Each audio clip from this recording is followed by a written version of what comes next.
অবিনন্দ করে আম্মা জান, আপনি যে কান্না করেন গো আম্মা জান, এই পানিগুলো জমিনের মধ্যে পড়ে না। আল্লাহ তাআলা কতটা হাত বাড়ায়, হাতের মধ্যে লয়া আল্লাহর কাছে একটা পেয়ালা আছে। এই গুনাহগারদের বান্দা বান্দার চোখের পানি আল্লাহ সব পেয়ালার মধ্যে না জমা করতেছে। আল্লাহ বলবেন, বন্ধু আমার কান্দেন না, কান্দেন না, কোনো ব্যাপার আপনি কান্না করবেন না। দুনিয়াতে কম কাদা কাদাই নাই। তায়েফের ময়দানে আপনি নবী চোখের পানি ফালায় কান্না করেছিলেন।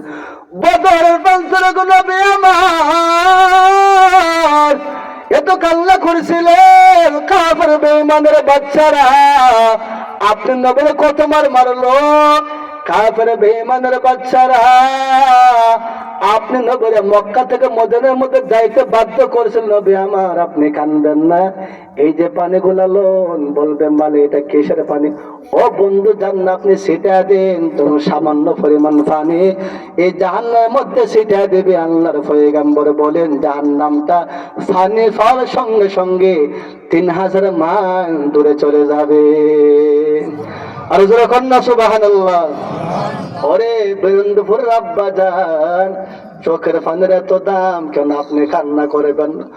ও বাবা, আপনি চোখের পানি ফেলে কান্দেন, ওদের কান্না না আসে আব্বা যান, মনটারে বোঝানোর এমন।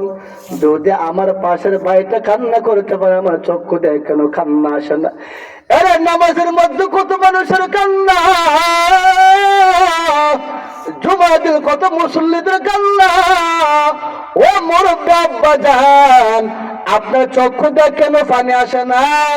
যদি আপনার পাশের ভাই গুনগুন গুনগুনে চোখের পানি ফালে কান্না করতে পারে, আপনার চক্ষু দিয়ে কেন পানি আসে না? কাগজ কলম দিলে এখানে আপনার কবরটা বেশি ভালো হবে না, ভালো হবে না রে আব্বা যান। ওগো মা, কবরে আযাব ক্বালান নবী সাল্লাল্লাহু আলাইহি ওয়া আলা আলিহি ওয়াসাল্লাম আল কবরু রাওযাতুম মিন রিয়াজিল জান্নাহ আও হুফরাতুম মিন হুফারিন নার। এর কবরটা কার জন্য জান্নাতের বাগান হবে, কার জন্য জাহান্নামের গর্ত হয়ে যাবে। অবিনন্দপুর আম্মা জান, আপনার জাহান্নামে গেলে আমরা সন্তান কলিজা মানাইতে পারবে না গো আম্মা জান। জমানা বড় খারাপ হয়ে গেছে, আপনাদের পায়ে ধরে বইলা দেয় অন্যায় করে ফালাইছেন, গুনাহ করে ফালাইছেন, ঘাবড়াইবেন না, চিন্তা করবেন না। যদি দাহিয়াতুল কালবি 70টা মায়াকে জীবন্ত কবর দেওয়া মাফ পাইতে পারে, আল্লাহকে আমাদেরকে মাফ করতে পারে কে পারে না? কথা বলেন ঠিক না বেঠি? আরে দাহিয়াতুল কালবি যদি 70টা কন্যারে মারার পর আমার মাওলানা চোখের পানি বদল করে মাফ করতে পারে, তাহলে আল্লাহ কেন আমার করে মাফ করবে না? এর গুনাহগারের দল ঘাবড়াইবি না, চিন্তা করবি না, কোন টেনশন নেবে না। আয় আমি আল্লাহর কাছে, আমি আল্লাহ তাআলার কাছে বল ওয়াস্তাগফিরুল্লাহ ইন্নাল্লাহা গফুরুর রহিম।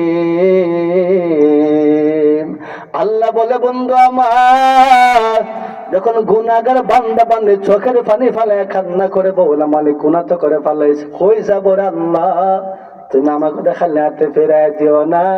যখন চোখের পানিটা তার গালের মধ্যে আসতে দিলে হয়, 80 বৎসরের গুনাহগার, 90 বৎসরের গুনাহগারের গুনাহগুলো আল্লাহ 90 সেকেন্ড লাগাই না, চোখে পানিটা বাইরে হইতে দিলে হয় 90 বছরের গুনাহগারের জীবনের সব গুনাহ আমি আল্লাহ মাফ করে দে। আরো জোরে কন্যা সুবহানাল্লাহ। এরে তাই নয় রে গোলাম, শুধু গুনাহগুলো মাফ করতে নয়, ও বদল তো সাইয়্যাত, তো 90 বছরের যে গুনাহগুলো আমি আল্লাহ এখন ক্ষমা করে দিলাম, ওই যে গুনার জায়গা, খালি জায়গাটা আমি আল্লাহ আবার নেক দ্বারা সব পরিবর্তন করে দে। আরে ভাই, কেন কান্না করবেন না? কেন আল্লাহকে তওবা করবেন না? নবী সুন্দর একটা উদাহরণ দিয়েছে, ক্বালান নবী সাল্লাল্লাহু আলাইহি ওয়া আলা আলিহি ওয়াসাল্লাম কুল্লু বনি আদম খাত্তা ওয়া খায়রুল খাত্তাইনা তাওয়াবুন। প্রত্যেকটা বনি আদম গুনাহগার, প্রত্যেকটা বনি আদম গুনাহগার। এরে আলমরা গুনাহগার, পিসাবরা গুনাহগার, কুল্লু বলে আল্লাহ নবী সবাই এখানে বউ ঢুকায় দিল। কুল্লু বনে আদম খত্তা, প্রত্যেকটা বনে আদম গুনাহগার। সাহাবীরা বলল ইয়া রাসূলুল্লাহ, গুনাহগারদের মধ্যে শ্রেষ্ঠকে? ক্বালু বালা ইয়া রাসূলুল্লাহ, ও নবী আপনি আমাকে বলেন না গুনাহগারদের মধ্যে শ্রেষ্ঠ কারা, উত্তম কারা? নবী যে বললেন ও খায়রুল খাত্তাইনা তাওয়াবুন, যারা গুনাহ করার পরে চোখের পানি ফেলে আল্লাহর কাছে কান্নাকাটি করে তওবা করে, গুনাহগারদের মধ্যে আবার আল্লাহ তাদেরকে শ্রেষ্ঠ বানায় দেয়। যখন না সুবহানাল্লাহ। নবীজি বলেন একজন মা তার সন্তানকে হারায় ফেলল, হারানোর পরে স্যার এমন কান্না, হারিয়ে সন্তান গেলে কই, সন্তান গেলে কই, এত কান্না।